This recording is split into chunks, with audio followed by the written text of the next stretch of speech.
असांजे चैनल ते हिकु दफ़ो ॿीहर भली कर। अॼु असां पंहिंजे चैनल में हिकु नओं सिलसिलो शुरू करे रहिया आहियूं, जंहिंमें तव्हांखे असां नाले वारा साइंसदाननि जे बारे में मालूमात ॾींदासीं। अॼु असां शुरूआत कयूं था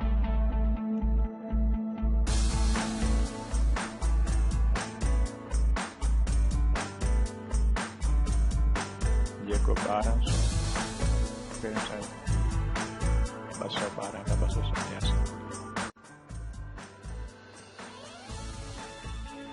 मशहूर यूनानी रियाज़ीदान जेको 3वीं सदी में धारे सिलसिले मुल्क में थी गुज़रियो आहे। पंहिंजी इब्तिदाई इजाज़त करे हिन जामेट्री मशीनी इल्म जा अहिड़ा त बुनियादी उसूल जोड़िया जिन ते हाणोकी समूरी साइंस जी इमारत बीठल आहे।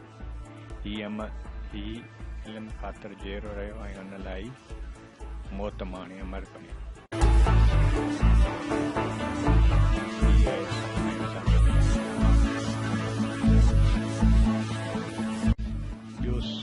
साइंसदान है विलियम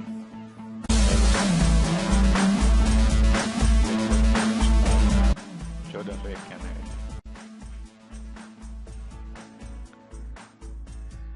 शख्स जीअं 15वीं सदी ईसी धारे इंग्लिस्तान में छपाई वारे हुनर खे तरक्की ॾिनी। खेसि पंहिंजे वतन सां बेपनाह प्यार हो ऐं हिन पंहिंजी देश वासियुनि जी तमामु घणी सचाई सां सेवा कई। क्षण इल्म ऐं अक़ल जे वाधारे लाइ नित नयूं राहूं निर्वाल कयूं। किताब तॾहिं ई आम थी फैलिजी सघियो जॾहिं छपाई जो फन पंहिंजी बुनियाद ते रसियो।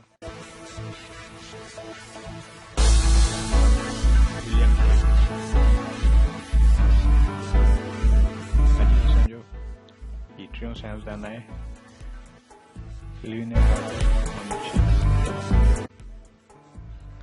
जेको 1452 खां 1519 ताईं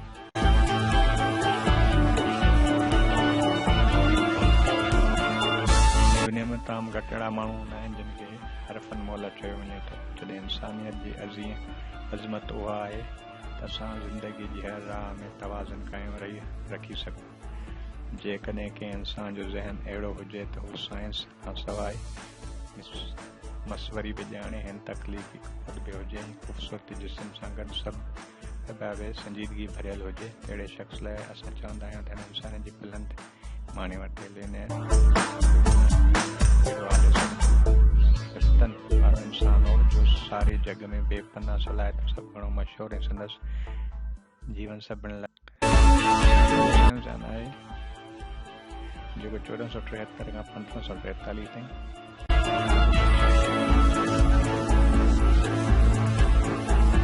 जंहिंजो ख़ासि कम तख़लीक़ शमसी निज़ाम ते आहे।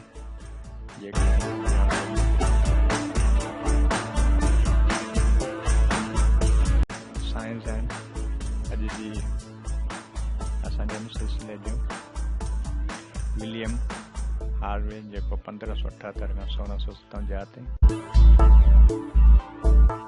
ताईं पहिरियों भेरो दुनिया आॾो रत जी गर्द जो नज़रियो पेश कयो जेको संदसि नालो अॼु बि ज़िंदा आहे। कुझु साइंस हक़ीक़तूं अहिड़ियूं आहिनि जिन जी अहमियत खां को बि इनकार थी नथो सघे। उहा ॻाल्हि सवलाई सां कंहिंखे सम्झ नथी अचे त अॼु खां केतिरा ई साल अॻु माण्हू अहिड़े नज़रनि ते किरंदा हुआ।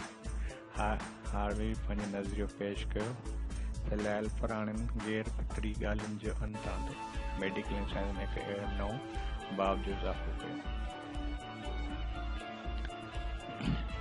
असांजी नंढी कोशिश असां उमेद कंदासीं तव्हांखे पसंदि आई हुजे त असांखे पंहिंजे कमेंट में ज़रूरु आगाह कंदा त असां हिन सिलसिले खे जारी रखूं।